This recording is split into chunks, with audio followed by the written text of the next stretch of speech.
Hey, I'm back. This is Gil. And Marques. Loic. And these are my top 10 trends of the week. Don't forget to subscribe. This week, Blac Chyna had a baby, Ciara's pregnant, Mariah broke up with her billionaire fiance, Nick Cannon is having his third child, Brad and Angelina have a custody battle, but guess what? None of this matters because Donald Trump just got elected president. Celebrities, you gotta step your game up. 9. Kanye West is back in the spotlight. During a performance, he went on a 40-minute rant about the elections, but he said he actually didn't vote, but if he did, he would have voted for Donald Trump. Like, this dude just needs to constantly be in the headlines. It was like 3 or 4 weeks of no news about the Kim Kardashian, Jenner, Kanye clan, and suddenly he's back in the spotlight again. Like, he's always wants to be the center of attention. Like, I don't get it. Is he attention deprived? Is not getting any love at home? It doesn't make any sense. I think he spent too much time with Caitlyn Jenner. For years now, he's shown the worst qualities: egotistical, materialistic, superficial. Why are you so surprised? Okay, well, we as the Black delegation would like to trade Kanye West for Bradley Cooper. Oh no, we're keeping Bradley Cooper. You can get Lady Gaga. Kanye shrug. Hey, Colin Kaepernick is back in the news again because he didn't vote in this election. Actually, he didn't even register to vote because he believes that it would be hypocritical because he's against this system of oppression and he doesn't believe in the system. That's crazy. Marques, what do you think?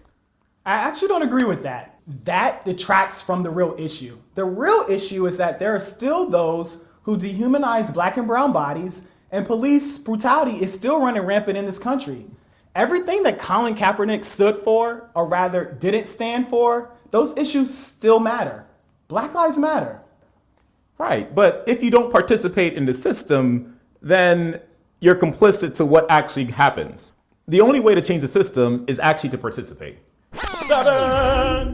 Joe Biden memes have become the best distraction following these election results. In this alternate reality, he's doing the pettiest of petty things for this upcoming Trump administration. From changing the Wi-Fi password in the White House to planting a fake Kenyan birth certificate in the Oval Office, these memes are ridiculous. And I'm here for it. And I hope that Joe Biden is actually taking notes and going to try a couple of these things. I got beans, greens, tomatoes, potatoes, lambs, rams, hogs, dogs. You name it. The You Name It challenge broke the internet. Gospel singer Shirley Caesar's Hold My Mule from 20 years ago, a performance that she did in her church, took a life of its own. Shirley Caesar, she said, y'all can play my song, but don't be twerking to my music. That's cool. I'm just happy that gospel music is on the front and center, and it's really good that people are doing something really positive. You know what, Gil? I actually love it. The only thing I just wish we would pull some of this creativity into other things.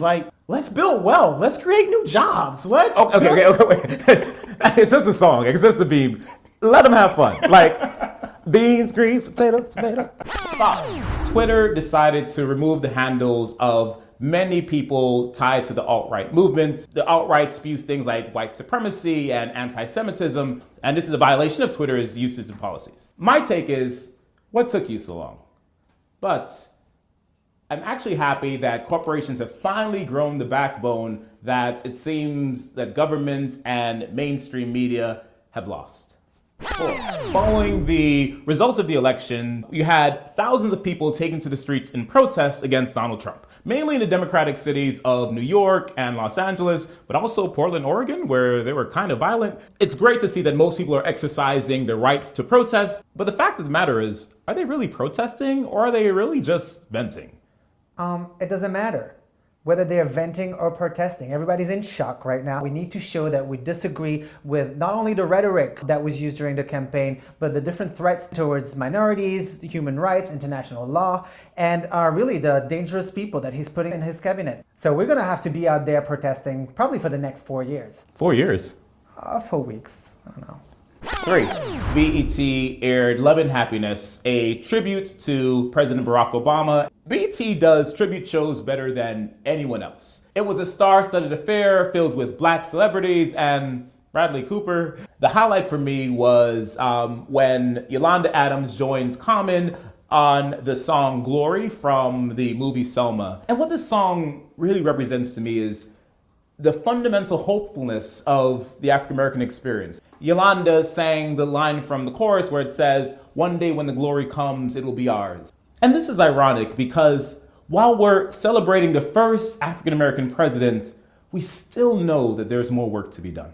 2, Donald Trump has started to make his cabinet appointments. Started with Steve Bannon, his chief strategist, who is the voice of the alt-right movement and potentially has ties to the KKK. Jeff Sessions, who was considered too racist by even his Republican colleagues to get a judgeship. And now this senator from Alabama will be the attorney general.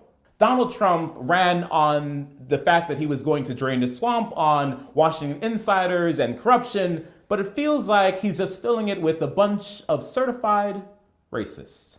Number 1, Donald Trump won the presidency. And now it seems that the values at the top won't necessarily mesh with the values that many of us hold true. And that's crazy. But what that really means is that it's incumbent upon us as citizens to now take up the banner that our government may not take for us. It's going to be important that we look after each other for the next 4 years to protect ourselves from a system that may be stacked against us. So let's keep fighting and remain diligent so that way this can never happen again. Comments, questions, drop them below. And we'll see you next time. Don't forget to subscribe. For more videos, go to sipandstir.tv.